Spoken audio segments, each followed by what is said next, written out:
Hey guys, welcome to the last session on the last day of BriForum 2013. My name is Dan Brinkmann. My Twitter handle's up here, dbrinkmann, and this session is 5 ways to cut costs on VDI, what vendors aren't telling you. An interesting thing, so when I submitted this session, I was, and I'll kind of walk you through my history in a little bit here, but I was actually working at a VAR, so I was loosely affiliated, as being a vendor. I am now a vendor. And so this whole presentation, it puts me in a little bit of an uncomfortable position because I'm kind of calling out the organization I work for in some cases and other organizations that I've worked with. Some of the things that we do that in some cases drive up the cost of desktop virtualization, or things that you may not be aware of that we willingly go along with as vendors and VARs in the name of making some money on you guys. So I'm a little bit uncomfortable presenting this, so but hopefully you guys understand kind of what I'm trying to get across, which is, ultimately what I want is desktop virtualization to be successful. I think price, cost is a big reason why I've seen this stall out in my career working on desktop virtualization projects, and this is really just to help you guys look for ways to save money when you're doing this. So a little bit about me. I have a blog, What Would Dan Do? If you are a follower of it, I'm really sorry that I haven't blogged much this year. I changed jobs and I've been super busy, but there's still some, I hope to put some more stuff up there by the end of the year, and it'll get less busy as the year goes on, right? I am a previous presenter here at BriForum, spoke actually first here in 2011, and I'm also a speaker at Synergy, and or have been a speaker at Synergy and Summit for Citrix. And last year I was a VMware vExpert, and you'll see in a moment here why I'm no longer a VMware vExpert. So I'm just a simple boy from Iowa. That's where I grew up. I was actually born in Worthington, Minnesota. I grew up in Clinton, Iowa, which is the nose of Iowa, right on the Mississippi River, about 4 blocks from the Mississippi River, in fact. You might think that since I grew up in Iowa that I am an Iowa Hawkeye, that I maybe went to the University of Northern Iowa, but you would be wrong. I went to the University of Northern Iowa because there were 3 girls for every guy. I can do math, right? Good odds. After leaving UNI, I went and I worked at John Deere, and I was a desktop support technician at John Deere in Waterloo, Iowa, back in the late 90s. What I didn't realize then was how mature John Deere was as an IT organization, and looking back, I now realize they had a very mature IT organization, so it was a great place, I think, to cut my teeth just out of college learning about IT. Shortly after, I worked at John Deere for only a short period of time before I decided that I'd had enough of the flatland of Iowa and I wanted mountains, so I packed up all my stuff, put my station wagon on a trailer, and drove to Denver, Colorado with no job. And I really did have a station wagon. Even had the wood trim. It wasn't even real wood trim, it was stickers on the side, but I put it on a trailer and drove to Colorado. Shortly after that, I got a job at TW Telecom, where I spent 5 years working my way up out of the desktop support group into the server support group by way of being the only guy who wanted to do the backups, right? So nobody wanted to do them, so I volunteered, got my way onto the server team, and ended up being the team lead of that Windows Server group by the time that I left. Left TW Telecom and went to MDC Holdings, which during the peak of the housing bubble, we were in the Fortune 500. We had over 4,000 employees. We had auditors in my office every other day, and it was a great experience. MDC Holdings may not be well known to all of you guys, better known as Richmond American Homes. Spent again about 5 years at Richmond American Homes before I left and went to VAR, located in Denver, Colorado, called Lawan & Associates. Nobody outside of Denver knows who they are because we were just a regional player there. But we were a good little VAR, and we sold everything, right? You want storage from Dell, we sell you storage from Dell. You want storage from HP, we sell you storage from HP. We were a VMware Premier partner and a Citrix Platinum partner, and my role there was focusing on virtualization solutions. Originally server virtualization, and after a little while, desktop virtualization, and that's the role that I had when I left. So March of this year, and this is why this conversation becomes ever more uncomfortable, I went to work at Citrix, right? I went to the dark side. But it's not as bad as it seems. I work in the Citrix share file division, so my focus is on the Citrix ShareFile products, and obviously this session has nothing to do with that. But because of that change in my career, this will probably be my last presentation that I do on desktop virtualization. It's just not something that I focus on a daily basis anymore. So this presentation today is really about everything that I've learned working as a customer, working as a VAR, and also now a little bit of an insight into how the vendor world works. So a few disclaimers that I think are important. Number one, I'm not discrediting what you or your vendors have done, right? So although I might present some things here that are contradictory to what you have done, please don't take offense to that. It's simply to illustrate a point and different ways to save money deploying VDI. Second, I do believe that there are many right solutions out there. This is just maybe one right solution you might want to consider. Third, I'm only focusing on cutting costs, right? This presentation is not on building high availability infrastructures or anything else. It's just a cutthroat look at how to save money deploying desktop virtualization.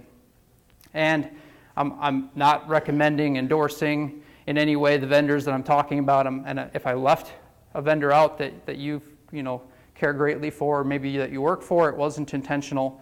I just sometimes use the most accessible picture of a server that I could find. The other thing I'll point out is that if you actually do probably 3/4 of things that are on this list to try to cut cost selling or building out a VDI solution in your environment, you're probably going to have a difficult time getting a vendor or VAR to work for you or work with you to help you deploy that solution. And the reason why is that, ultimately, if VDI costs you $5 a user to deploy in your organization, there's not a lot of money that a vendor or VAR is going to make selling you that solution. So there's going to be a limited amount of time they're going to invest in helping you deploy that solution. So just be aware of that when you're if you take this information and go take it to your vendor or VAR that you're working with and say, hey, I found a way to cut 90% of the cost out of VDI, they might not appreciate what I'm telling you. So this is a quote. I'm not going to tell you where I got it, but it was the CIO of a very large organization, and he told me that all vendors lie. Some lie more than others. Some don't know they're lying. And I thought that was a pretty, that's a pretty in-your-face statement to make about vendors. I don't think it's as bad as, I don't think that vendors go out and intentionally lie to you. I think it's a little bit more complex than that. And this is kind of the list of reasons that I came up with as to maybe why you don't hear all of these things from vendors and VARs you work with. So A, they don't know, right? There are a lot of, like I said, right solutions, a lot of ways to solve this problem. There's a lot of products on the market, and it's difficult to stay on top of it, especially if you're an engineer that's broadly focused on the virtualization space. Second reason, they don't sell it. Right, so if EMC comes out with the best storage array in the world and you are a NetApp sales rep, they don't sell that, they are not going to talk about it, right? So you have to kind of understand that at the end of the day, vendors and VARs sell what they can sell, right? Because they have to pay their bills as well. C is they make less money when you buy less, right? So that's another reason why you may not always get the least expensive way to deploy VDI versus the most expensive way. They're looking out for their own best interests and trying to sell you more infrastructure or something that is more expensive. D, the buyer-seller relationship, and I'll explain this a little bit. Coming from a customer, I had a specific way that I like to work with vendors, and what I realized after going to work for a VAR or value-added reseller was that I wasn't necessarily like everybody else. Everybody has their own way of working with vendors, and my way of working with vendors wasn't necessarily the way that everybody else wanted to work with them. So, for example, my process to selling desktop virtualization solutions was usually to ask a lot of whys, a lot of questions as to why the customer that was coming to us wanted to do VDI. Mainly because I was protective of my time and didn't want to spend it going down a rat hole. But what I found was there are a lot of people who don't like being challenged, don't like being asked. They have a very specific way that they like to be sold solutions. They like a vendor to come in and give me your features, tell me why I need to buy it, I'm going to challenge you on everything. well, we'll get all the vendors in a room, we'll argue with them all, and then we'll make a decision. And my style of selling was a little bit more, I don't know if combative is the right term for it, but probably a little bit more questioning of why somebody wanted to do something before jumping into what the solution did. And I think that that's another reason why you may not hear some of these options from vendors and VARs that you work with. And then E, all the above. That might be the reason why you don't hear these things. So why am I telling you this? Well, I've spent the majority of my career as a customer, and well, it's BriForum, and we tell you guys crazy shit like this. So we're going to start off with kind of the basics, which is what are the business drivers for desktop virtualization, and in my opinion, where do the dollars go?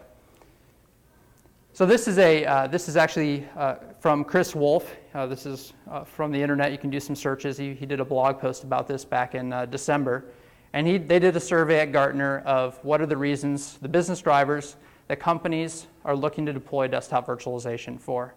And so I took the top 4 here. Obviously, there's a few things here on the list I can read off to you. App compatibility, improved productivity, lower TCO OpEx costs, business continuity, security and compliance, enabling work from home, follow me anywhere desktop.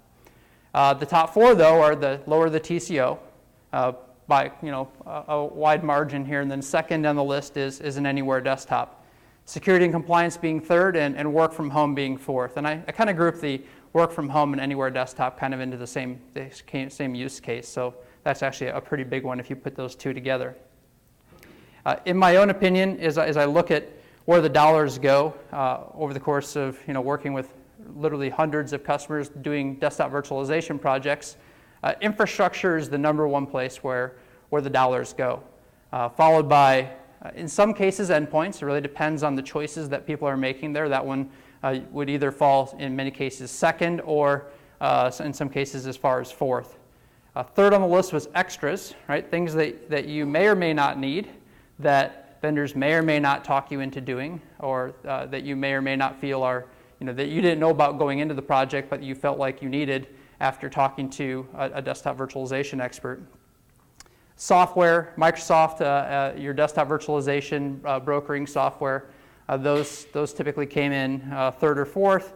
And then consulting was really a really variable number when it came to where the money goes for desktop virtualization projects. In some cases, depending on the size of the organization and their internal expertise, if I looked at the projects that we were involved in, consulting could be as high as number 3 on the list, especially when there was a lot of complexity involved in the desktop virtualization project.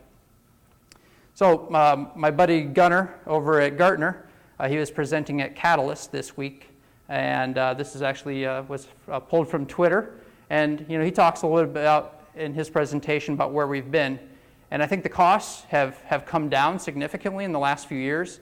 The introduction of hybrid storage arrays, where they're doing auto tiering or introducing, basically more IOPS or a lower cost per IOP with improved capacities, has really helped, I think, drop. The big red he has on his list here was storage, and this is where we just dropped boatloads of money into storage to support VDI, and that's improved, right? But I think there's still some things we can do to continue to drive the cost of that down and drive the complexity of that down. So this is my only slide on, or my only couple of slides on don't do it, right?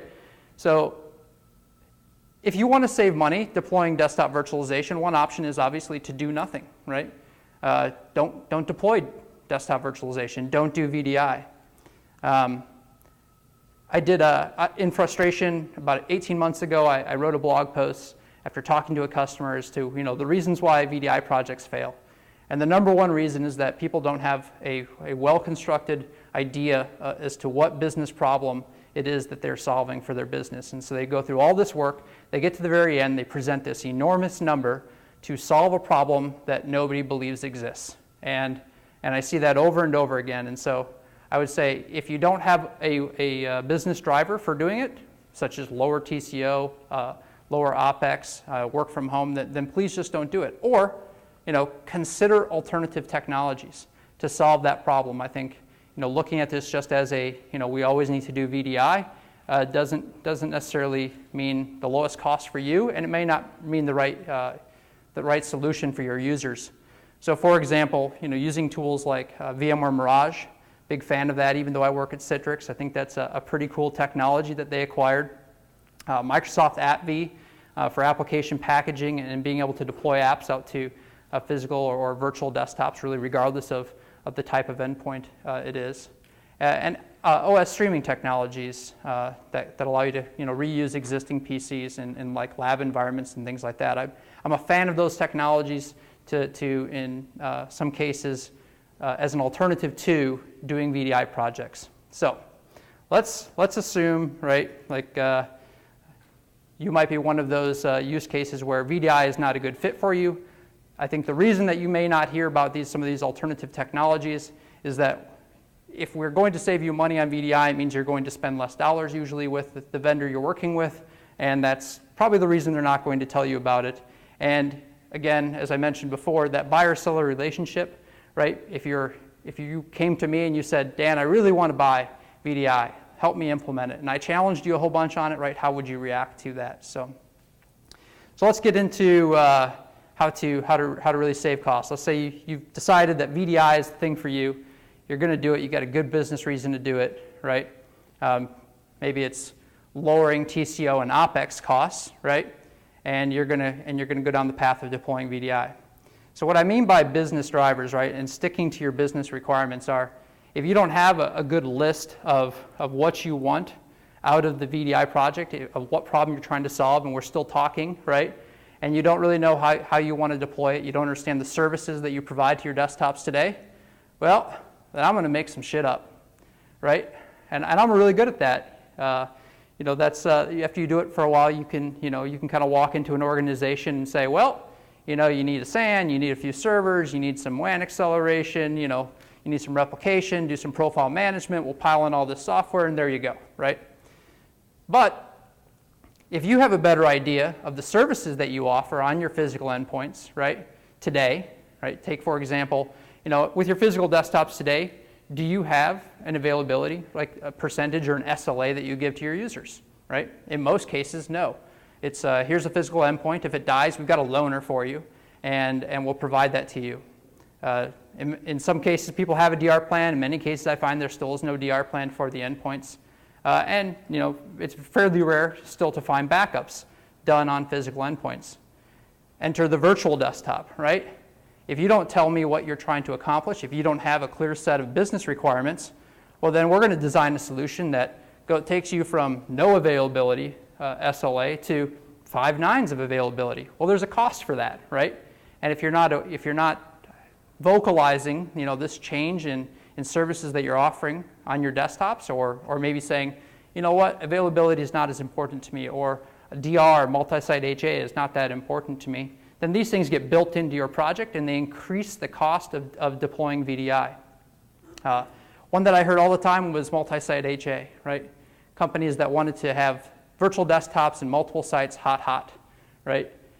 My first question was always, do you replicate your applications and data to that secondary site? Well, no.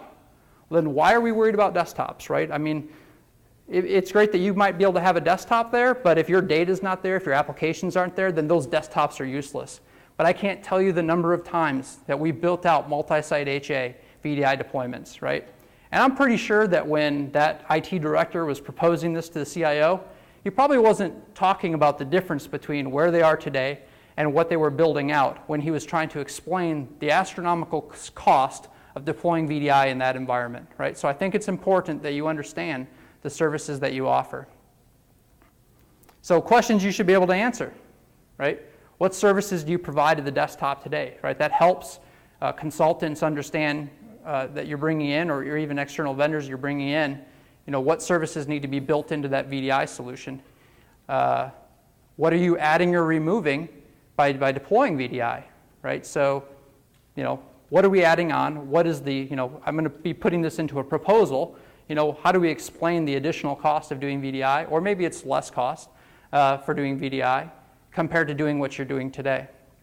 And if you don't have this, then we'll build, these extravagant infrastructures that are going to add additional infrastructure cost, extras, and definitely significant amounts of complexity.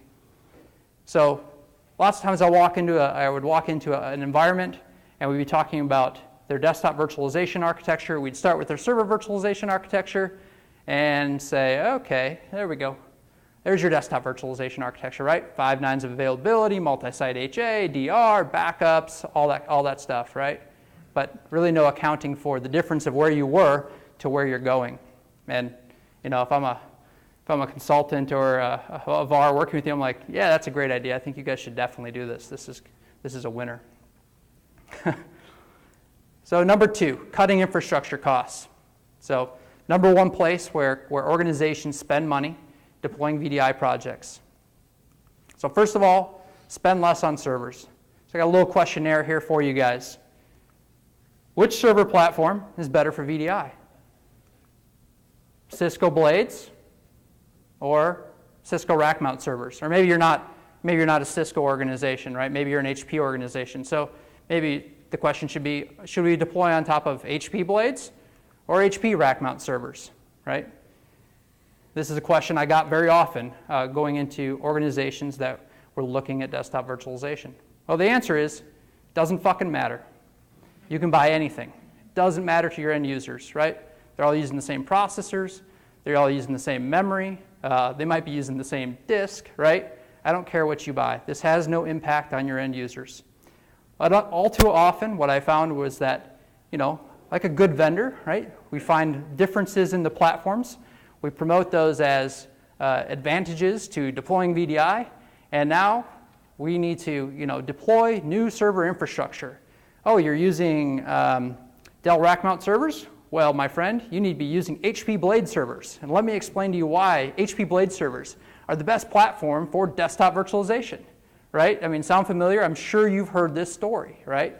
Well, guess what? With that server platform upgrade, we're not just selling you servers. Oh, no, right?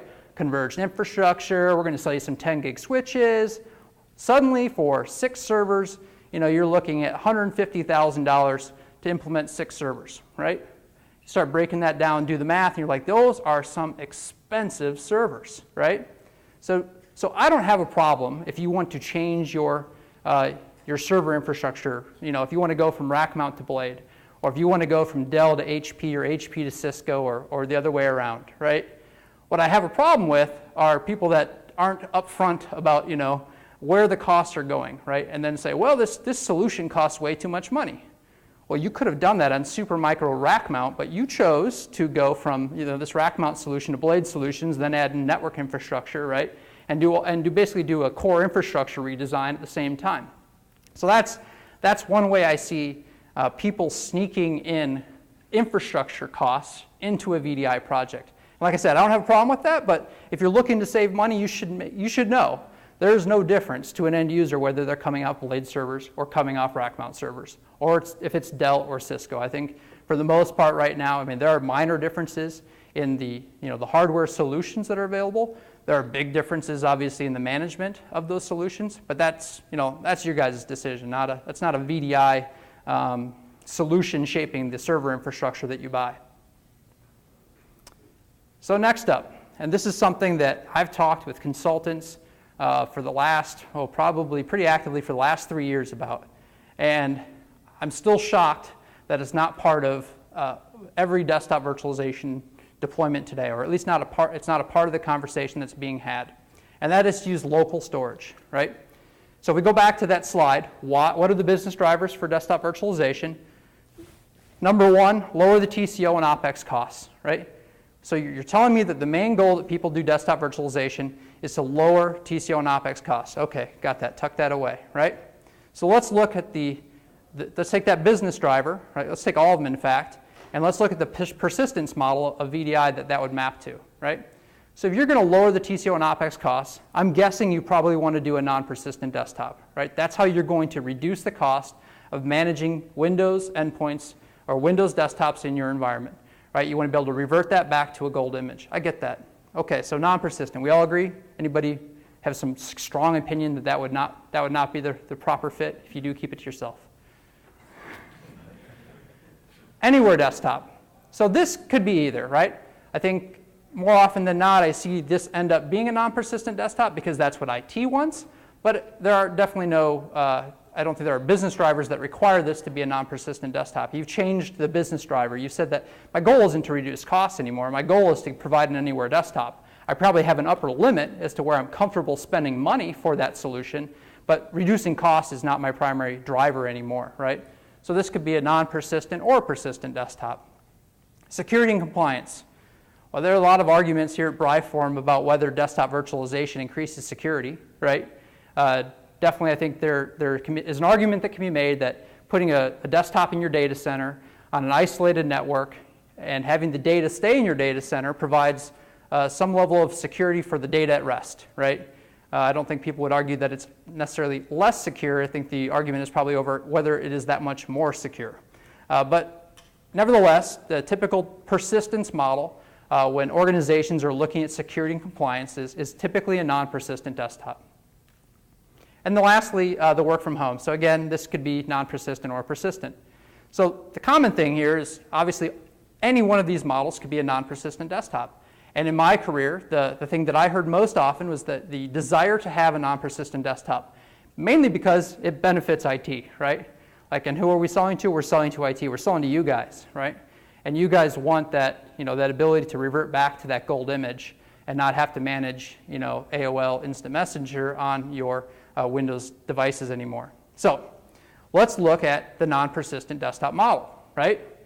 Pretty simple. You have a base image and you have a differencing disk. And the choices for storage for that are shared storage or local storage. And then if you want to persist things like preferences and profiles and things like that, you're going to use a network share to redirect or use profile management solution to go and stick that data over to, right? And in many cases, this network share that you're putting it onto is on some sort of enterprise storage, right? Some sort of array within the data center. So what I want to do now is I want to look at the differences, right? So we can figure out what are the advantages here to using shared storage with a non-persistent desktop. I really want to know why we need shared storage. So you've got your shared storage array. Again, I'm not endorsing Dell. They just happen to have logos ready accessible on Google Images. And you've got users spread across all of those hosts, right? Boom, server fails. Okay, users get disconnected. They go figure out, all right, it's not reconnecting. I'm going to reconnect back in, right? And those desktops are already fired up. They're already living on other nodes within that cluster. And the users get rebalanced onto other nodes within that farm, right? So, no big deal, right? The users reconnect and they're back in. So let's say you throw out your enterprise SAN and you instead decide to use local storage, right? So server fails, user gets disconnected, they connect back in, no difference. So what did we get by putting shared storage into that non-persistent solution? The argument is typically if you know the server is going to fail, you can move the users off. Right. vMotion, ZenMotion, whatever you want to call it. But my argument is if they're users, you can tell them you're being logged off in 15 minutes. And in most cases, they're going to have to deal with it. Yeah, I agree. I think that is a use, or that is a good argument for it. But I would argue again that I think that I haven't found that many instances in which people were able to predict failure, number one, right? If you were lucky enough to predict failure, an email notification will suffice, right? You are going to be disconnected. We are going to shut this down, right? Please save your work. Go ahead, you. Maybe I'm wrong, but I didn't know that ZenMotion and vMotion or whatever worked with local storage. I thought it had to be a shared storage. Correct. I'm not saying in this case that you would use ZenMotion. Essentially, you would have, for example, if you were supporting 300 users, you would have 400 VMs spun up across those 4 servers, right? So there's already that capacity, there's already that VM. That person is really a VM, right? That virtual machine, that non-persistent virtual machine is already running on another host within the cluster. Their data is already stored on a network share somewhere else, right? If the server fails unexpectedly, that user is just going to connect into another farm or another server that's in the farm. Again, your whole goal is to not persist the desktop and give this very utilitarian compute environment, but yet you treat it like it's your high available exchange. Yep. Agree. Yes. Yeah. If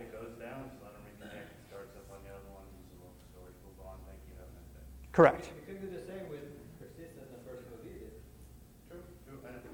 Yeah, I'm going to get to persistent too. Yes, because I think that is a valuable use case. I'm a huge fan of persistent desktops and just saying, screw it, I'm not going to manage any of this crap. I'm going to take the physical thing, make it virtual, and be done.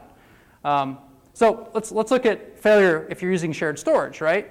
So in large deployments I've done, we've actually designed around this because this happens, right? It might not be a controller failure. It might just be that the storage controllers are overwhelmed by all the I/O coming. This happened a lot 3 years ago when storage manufacturers had no friggin' idea, what the I/O profile of virtual desktops looked like, and we just, creamed every enterprise storage array that was out there. And most of the time, in addition to it just killing all of your desktops, there's usually a file server, an Exchange server, SQL server, all sorts of other crap hanging off this shared SAN, and now we've creamed it too, right? So, okay, we have a kind of a large single point of failure. So let's look at that if we were to do that with local storage, right? So I'm now using local storage. Let's say the local storage controller craps out, and I can't connect to local disk anymore. Well, users are disconnected, and they connect back into one of the other VMs that's running on one of the other hosts within the farm. Okay, so what have we learned here? If we look at the failure scenarios, right? Server fails with shared storage, they connect to another host. Server fails with local storage, they connect to another host. Local storage fails, they connect to another host. Frankly, the only bad one on this list is if I use shared storage. If my shared storage fails, all desktops fail, and frankly, you fail, right? So this is the conversation that I've had with other consultants, and I'm trying to wrap my head around, which is why are people so, I guess, the de facto standard is to deploy non-persistent desktops with shared storage, right? And what I don't see is the overwhelming benefit that you're receiving for doing that. Because my Blade servers only have 2 hard drives? I'll get to blades later too. Who's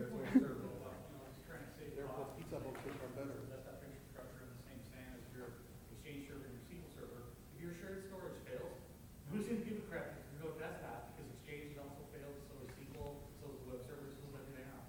Right. Yeah, I would agree. Yeah. But I mean, that's not a good thing. Okay. I agree. I mean, yes, your life just ended as you know it, right? That's all you're going to be working on. You'll be doing a root cause analysis for the next few days. But yeah, I don't think that's a good thing that happens. I'm not advocating that you should use shared storage.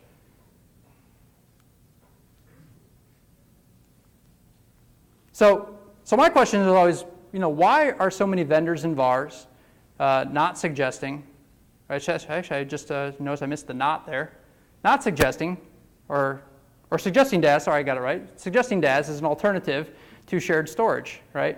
Well, I think the reason is pretty easy for me to understand, right? I've worked with plenty of sales reps in my career, right?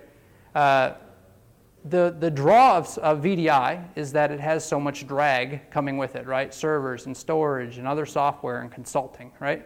So if we suddenly removed the primary cost of VDI and started using local storage, well, I'm taking away your commission, right? And so I think these things, work against themselves. But I do think that, with some of the changes that are happening within the industry, this is going to happen on its own sooner or later. I'd rather see it happen sooner. I'd rather see the cost of VDI come down than extorting money out of people who really have a good business reason for doing desktop virtualization. So you brought up persistent desktops, right? So what about persistent desktops using local storage? And I think throw out a scenario that I think that we can make this work with local storage as well. So number one, I'm a huge fan of persistent desktops. Even with local storage. If you go back, even if you look at, take for example, the services you're supplying to your physical desktops today, right, there's no guarantee of availability, right? I think that we're so concerned about, desktops going down, right? But that scenario exists today. There are single points of failure today that they are using. In this case, though, there's a whole bunch more that might be failing at one time. Obviously, with a persistent desktop, I don't think that it's so much about a TCO ROI discussion, but there are still ways to save costs doing it. If any of you attended the Jim Moyle session on MCS versus PVS versus doing full clones, I agree with him in that linked clones, personal vDisk, MCS, all of those have drawbacks related to persistent desktops and the flexibility that you get with it. And I think there are some things in the storage world that help make it easier to do just full clones, such as like doing dedupe on the storage layer. And really, once you do full clones, they're portable, right? You can move them around. They're not tied back to they're not linked back to that gold image on the one that they're on. If you're not aware, once you are using linked clones, you can't just storage vMotion these VMs around anymore. They're where they are, right? So if you want to do like a migration or you want to do work on that LUN, well, you're going to have downtime at that point, right? There's nothing you can really do about that.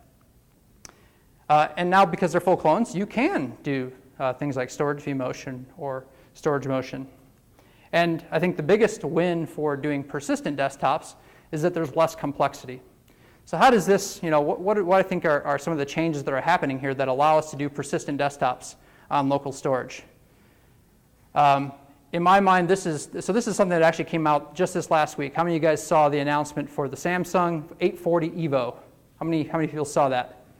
Right? Okay.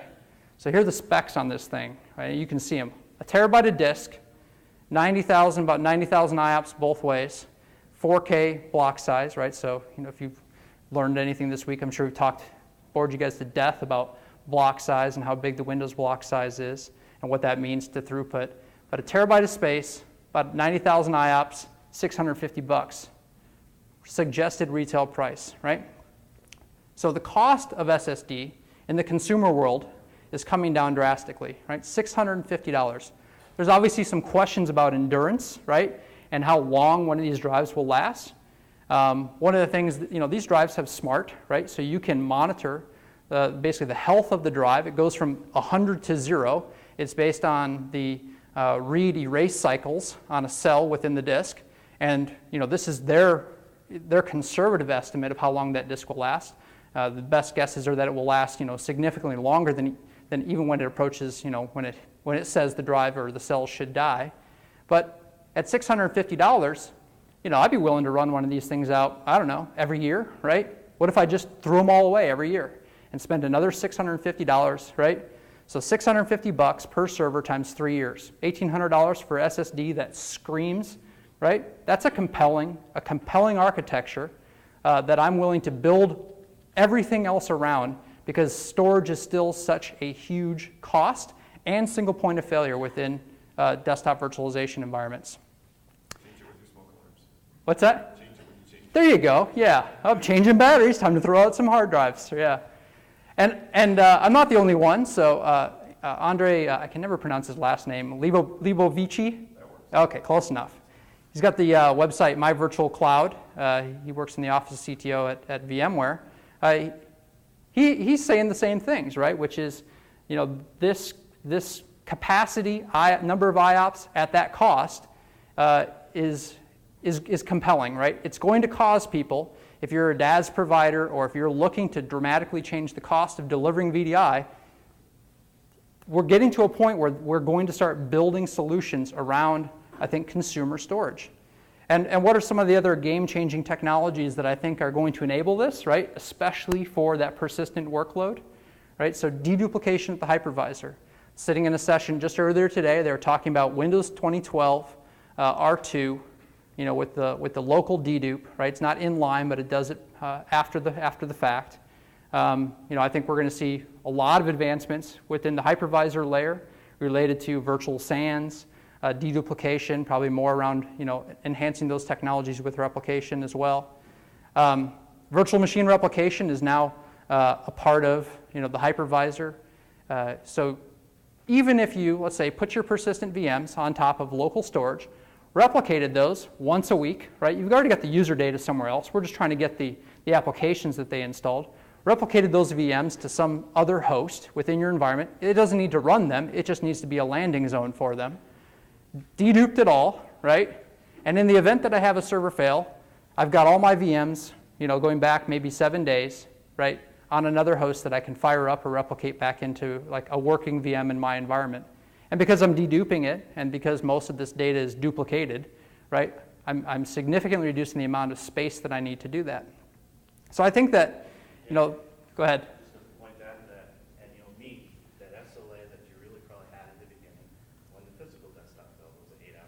Right, right. Yeah, if you look at it, how long do you tell your end, if your end user their physical endpoint dies today, how long is it really going to take you to fix that? A day, yeah. So, I think in some cases when we go to do VDI, we sign up for this, 5 nines SLA, right? But we never went back and renegotiated that. We never asked for more money. We never I think we gave them more without, explaining that we were even giving them more when we should have probably said, listen, we're gonna make your desktop virtual. It's still an 8-hour SLA, right? The desktop's down, right? We'll only lose, X% at a time. We'll hold ourselves to that. We'll put enough redundancy into the system to try to, only have, 10% of the system down at any one time, right? Things like that. So I think that consumer storage, right, and some of these technologies that are starting to roll out right now provide a compelling reason for you to design a VDI architecture around local disk. Definitely for non-persistent disk, this is a no-brainer. I cannot think of, I guess I can think of a couple reasons if I'm really honest with myself as to some of the shortcomings of not being able to vMotion. But for the most part, I think that they are overcome by the cost difference. You can buy probably twice as many servers with the money you're going to be saving on storage. And just generally, what I don't see are a lot of people talking about local storage and VDI. So something to think about. I think the more people that start asking about it and building solutions on it, the more people won't be afraid to do it. Go ahead. I can also recommend it for ThinApp environment. For ThinApp? ThinApp. ThinApp. Yes. That's non-persistent. Yes.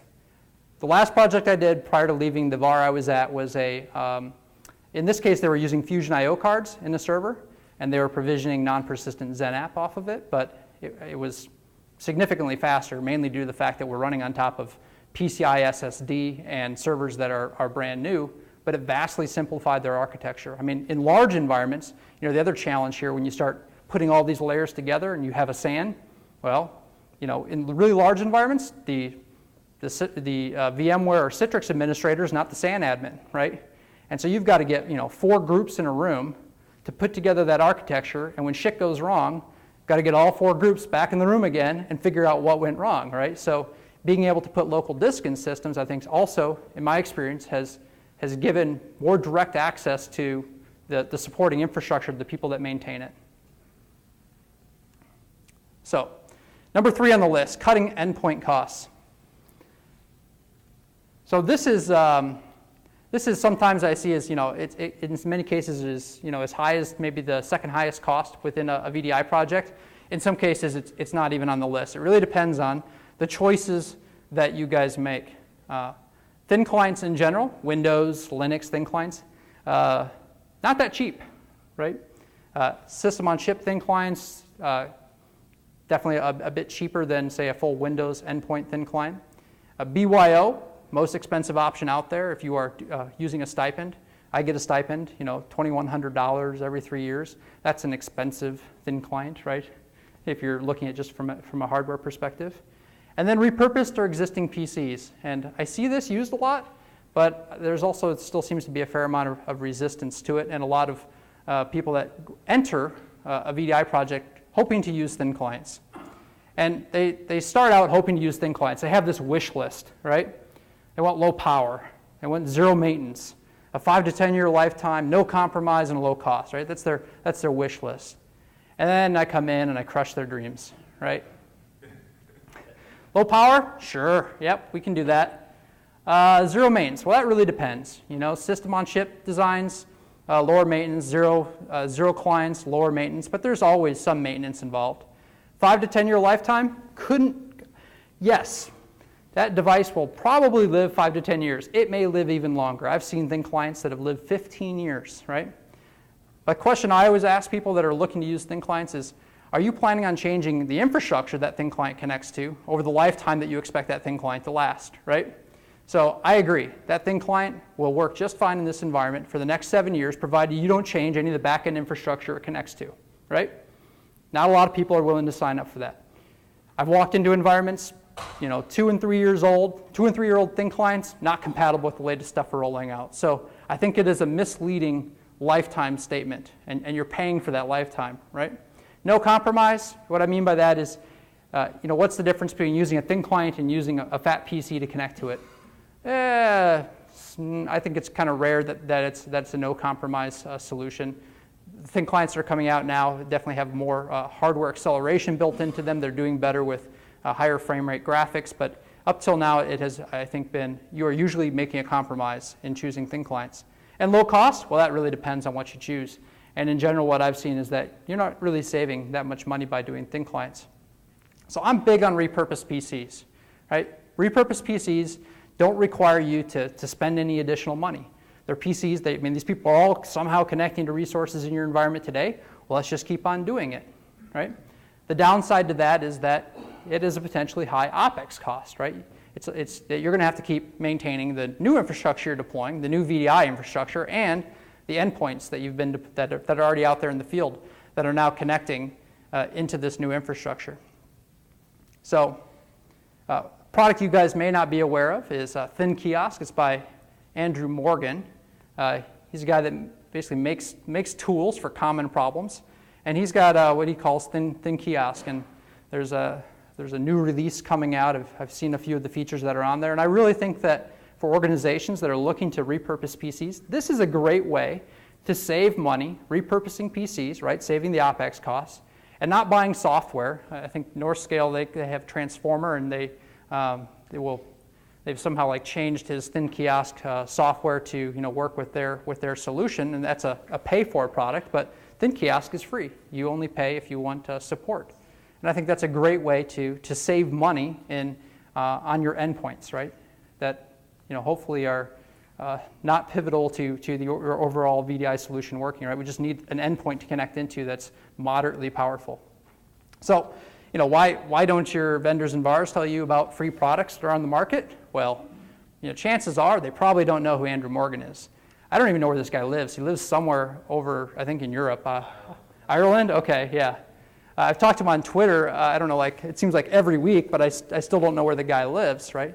And I'm guessing that, well, other than the guy who knows he lives in Ireland, maybe don't even know that this product exists on the market. And then, why is your vendor not telling you about this solution? Well, they don't sell it, and they certainly don't make any money on it, right? So it's really up to you guys, if you want to save money on it, to be aware of solutions like this that are on the market. So, number 4, cut out the extras in the software, right? So this is kind of number 3 and 4 on the list, and this list changes. Everybody's a little bit different in how they spend money and what they want to spend it on, but generally 3 and 4, right? A lot of sessions this week on Microsoft RDS. If I talk to, coworkers at Citrix, people are very aware of what Microsoft is doing. Microsoft has come a long way with RDS. And I think that people wrote Microsoft off as an option for their desktop virtualization solution. And there are drawbacks. There are shortcomings of that product. But for people that are deploying desktop virtualization, you're usually already buying all of the stuff from Microsoft you need to do it. You just are choosing to add another solution to the list. So I really think that more and more organizations need to consider Microsoft RDS. Think about the clients you're going to be using, the locations you're going to be coming in from. I know that me as a consultant, there were a few times that I turned a blind eye to Microsoft RDS when it was the solution that probably would have worked just fine, right? But it wasn't the solution that I was selling. So you guys really have to educate yourselves and hold your consultants responsible for proposing solutions that make sense in your environment. In this case, it was an all LAN, all Windows endpoints. Kind of a no-brainer, right? And in fact, they were using RDP today. They just wanted some easier method to provision desktops, right? And I was like, well, do you have a problem with RDP? And this is like RDP 7. No, it works just fine. Oh, okay. I'm failing to see the problem here. But sure, we'll sell you some desktop virtualization software if that makes you feel better.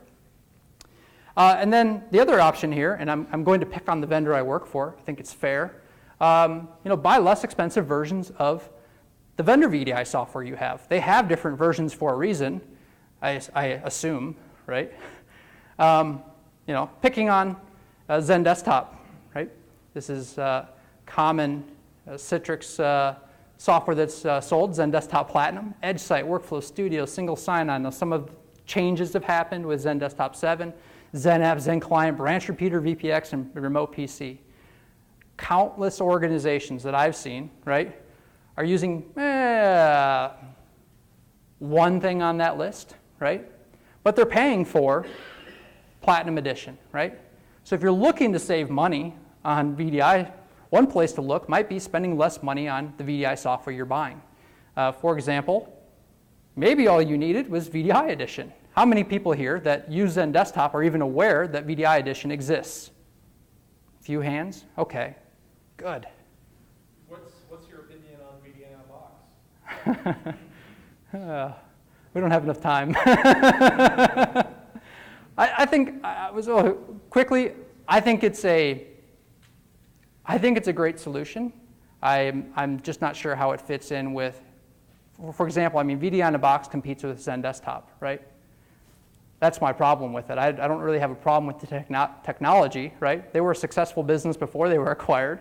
I just think that we compete with each other, right? Right, and it's just because it does a lot of the things that you're talking about, right? Yeah. About leveraging local Agreed. storage and Agreed. it does have limitations. Yeah, and there are DaaS providers that were using Kivisa as their platform for desktop as a service because of the local storage features it had, right? And not having to have all of the Windows servers stood up and all of the supporting infrastructure in order to broker a desktop, right? What I would advocate for VDI in a box is that it is a part of a Platinum or an Enterprise Edition, right? In large enterprise environments, I see the need for branch office deployments, right? Like, you know, if your corporate data center is in the Americas and you have people in India and you are trying to, you know, buy a bigger pipe, put WAN acceleration and all this other crap in place, there's only so much it's going to do before finally you just need to move that stuff closer to the users that are using it, right? And I think that in those cases, that type of, probably not in its current iteration, but in those cases, I think that type of a solution could be attractive, right? As a low-cost kind of, you know, box method of like, here, drop, connect to that, and now there's still some applications maybe on the back end, but yeah. There, I didn't spend the whole session talking about my feelings on that. Extras. So we're very good at adding, you know, telling you guys about, you know, things that are not included that you might want to consider, right? Monitoring is a big one that I think is important, but seems to be the first thing that you guys cut, all right? It's also one of the common things I see added on, you know, after the fact into desktop virtualization deployments. I'm not advocating that you shouldn't have monitoring, but there are definitely some environments that are small enough that I don't know why you'd monitor it, right? Like, you look at the scenario and there's probably little value you're going to get from spending twice as much money on your desktop virtualization software to get monitoring, right? For the, you know, the few times that you actually need to use it. Profile management software.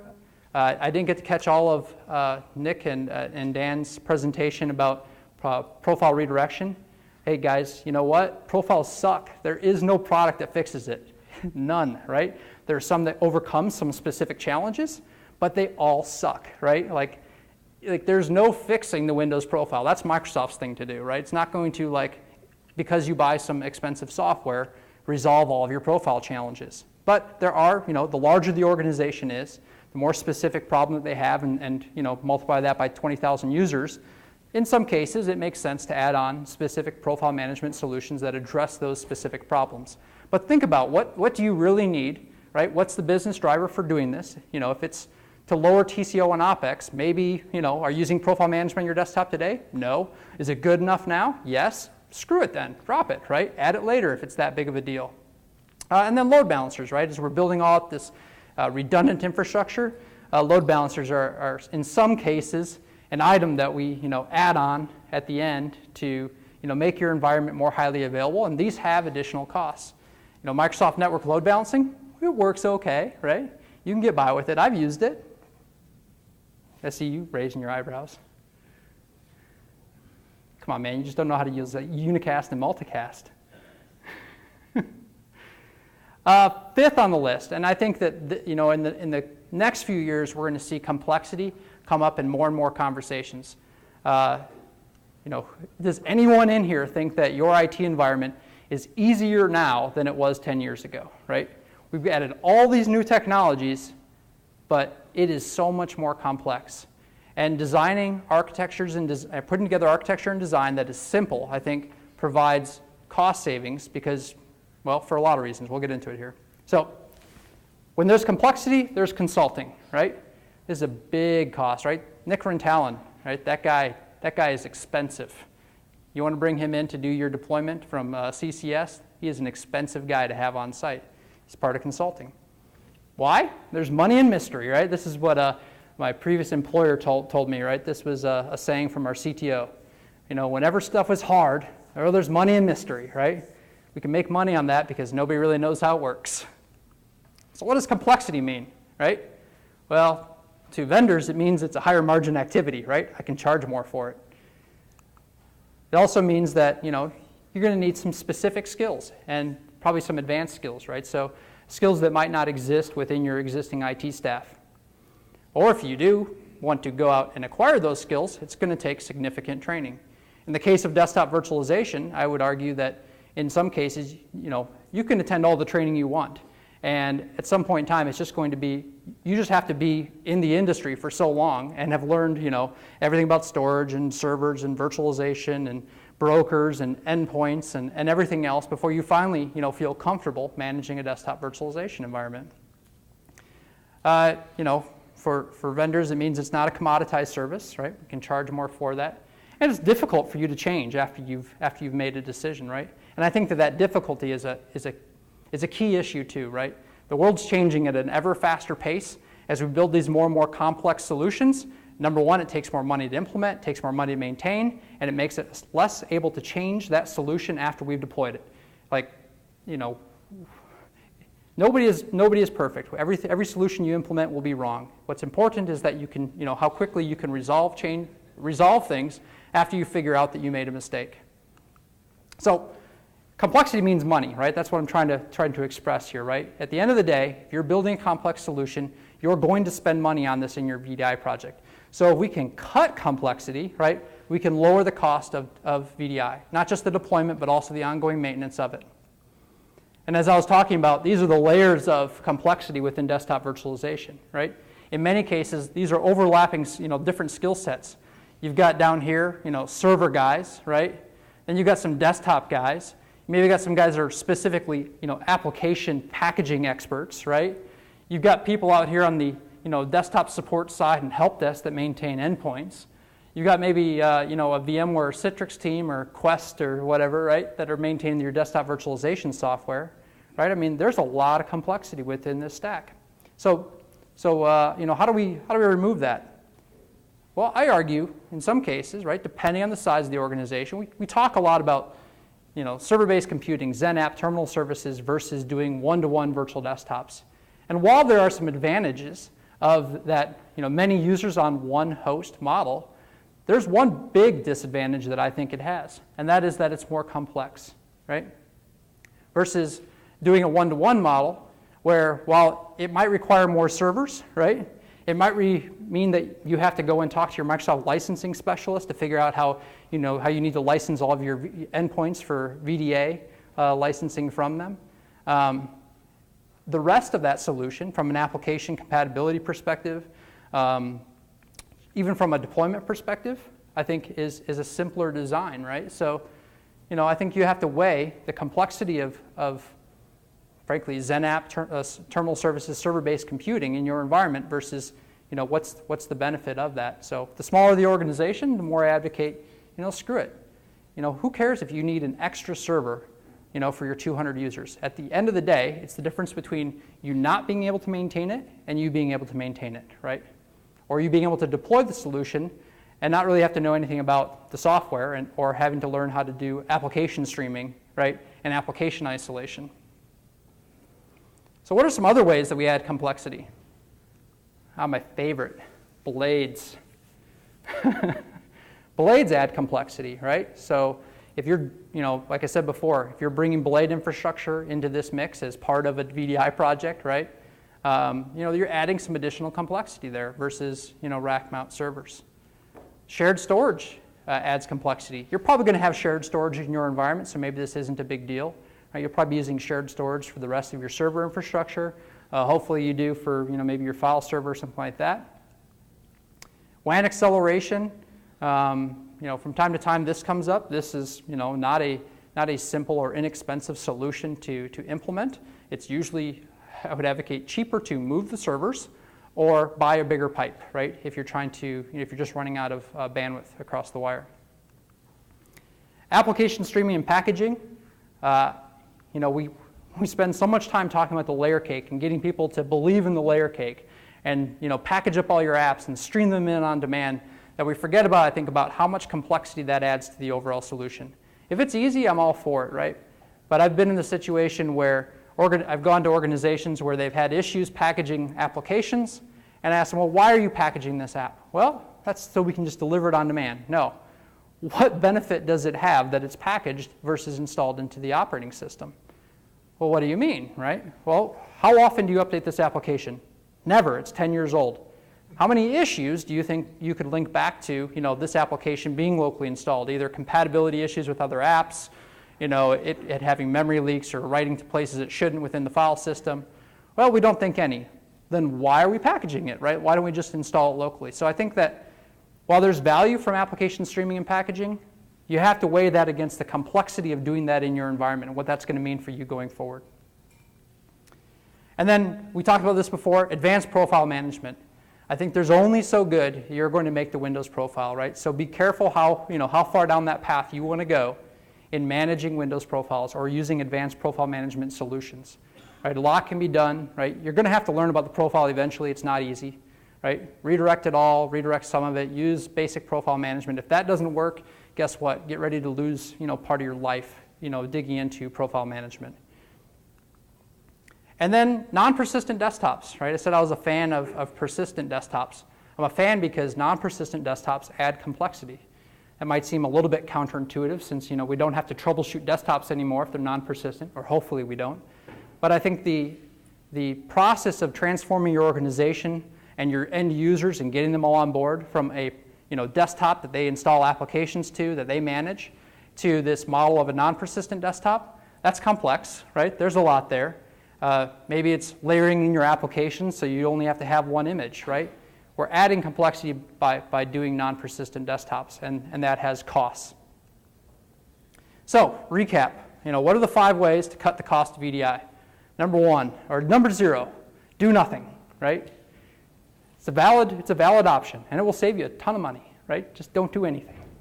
You don't have to change the oil in your car, guys. You'll save a lot of money, right? 1, stick to your business requirements, right?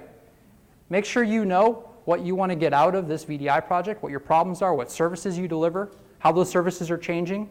Otherwise, you might be exploited. People are going to build very complex architectures to do desktop virtualization that you may or may not need, right? And you're going to have to go and present those costs. 2, cut infrastructure costs, right? If you want to change server infrastructure, cool, right? But realize that doesn't bring any value necessarily to your end users. And the biggest one there, I think, is that we really have to start considering local storage as a valid choice for desktop virtualization, both persistent and non-persistent. And I'm guessing in a couple years, we'll be having even more conversations at BriForum about how local storage has changed the VDI world. Cut out endpoint costs, use repurposed PCs, right? Cut out the extras that we talked about. And then I think almost, to all of these, reduce the complexity of your environment. Complexity, I think, we can't put a cost on it, right? Or it's difficult to put a cost on. But I think if we were, we would find that this is probably one of the largest costs to IT. It's also job security. What's that? It is also job security. That's true. That's true. I like that. That's what I used for a long time, right? And vendors, right? We're not bad. We're not bad. We're just trying to feed our families, right? Sometimes, sales reps, we make fun of sales reps, that they're idiots. If you're a sales rep here, I'm sorry, but that's what SEs do. We joke and we say that the sales rep doesn't know the product they're selling, and in some cases they don't, right? Their job is something else. What, I'm not sure. They may not sell it, understand that they make less when you buy less, right? But a good vendor that's going to stick with you, through it all will hopefully do the right thing for you and sell you what you need and not what they need. And then, buyer-seller relationship or all of the above. So, sometimes I get the question of like, what would you do, Dan, if you were like trying to deploy a low-cost VDI solution? Well, number one, I think I would try any way I could to deploy a server OS. Not a many-to-one, but a one-to-one. Why? Because I don't have to pay VDI licensing for it, right? I don't know if you guys are aware of that, but if you're doing a server operating system, all I need is an RDS cal. And if I can broker one-to-one server operating systems, right? This is also assuming that my apps will all run on it. Of course, you can make the Windows Server operating system look like a desktop. But if you can overcome that, I now have found a way around the VDI licensing. I no longer need to care about the endpoints that are connecting to it, right? I don't have to do this complex math and call my Microsoft licensing specialists. So, and I'm doing one-to-one because it's simple. It's less complex, and I'd rather just buy more servers than worry about how to, put multiple apps and multiple users on the same host and fight the argument of, what if this user uses all the resources? How is it going to affect other people? Screw it, I don't care. Local disk, regardless, right? Regardless of whether it's persistent or non-persistent, I would design everything around local disk. This is how this would be the way that I would be successful, I think, in this entire project is design around local disk, find a way to bring the cost of that solution down dramatically compared to what the costs of it are today. I do basic profile management. If it didn't work within the profile, I'd probably just hand them a desktop, right? I'd keep it simple. There's only so much you can do within the Windows profile before it just is, complete brain damage. And then system on chip or repurposed PCs, right? That's my low-cost recipe, right? Now, I don't know anybody doing that. But it is kind of, if I were to put down my thoughts on paper, that's what it would be. So that's all I've got. You guys have any questions? All right. Well, I'd just like to kind of speak a little bit to the streaming and virtualization point of view. I think that the answer is really not an all or nothing thing. I think it's really somewhere in between. Especially when it comes to software licensing. Like when in pretty large environments, we may have an issue like where we're licensed for Office, but something like Visio or Project, you got paid per drink on that. So streaming in like something like that makes sense to me, but something that the whole organization is licensed for, it doesn't make sense for me to do. It adds complexity, as you said. Right, agreed. So I think there's just, you've got to kind of, pick your battles. Yeah. Solve the problem. I find that people in IT, for whatever reason, we get religious about technologies, or it's our own, maybe it's for our own career, right? That we get behind a particular technology and we're the champion for it for everything, whether it makes sense or not. And I think that's a dangerous place to be. As a Citrix employee, did I slam Citrix enough and promote VMware enough? Was there a good balance there, right? As a former Citrix employee? yeah. Any other questions? All right. Well, thanks for coming. Thanks for coming to BriForum.